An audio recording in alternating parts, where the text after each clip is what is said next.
சொல்லியிருக்கிறாரே. 2000 வருஷத்துக்கு முன்னரே வாழ்ந்த நம் தெய்வ புலவர் திருவள்ளுவர் கூட நீரின் அருமை பெருமையை பற்றி அழகா சொல்லியிருக்கிறார்.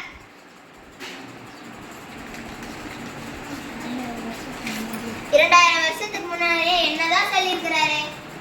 நீரின்றி அமையாத உலகில் யார் யாருக்கும் வானின்றி அமையாத ஒழுக்கு விசும்பின் துளிவிலில் அல்ல மற்றாங்கே பசும்புல் தலை காண்பதற்கு என்றுதான் சொல்லியிருக்கிறார். உண்மைதாங்க. திருக்குறளையும் சொல்லிட்டீங்களே அக்கா, அதனுடைய பொருளையும் சொன்னா என்ன நல்லா இருக்குமே. உண்மைதாங்க. மழை இல்லாமல் உலகில் எந்த உயிரும் வாழ இயலாது. நீருக்கு காரணமான மழை பெய்யாவிட்டால் வானிலிருந்து விழும் மழை நீர் மட்டும் பெய்யாமல் போனால் பசும்புல் கூட தலை காண்பதுதான் இதன் பொருள்.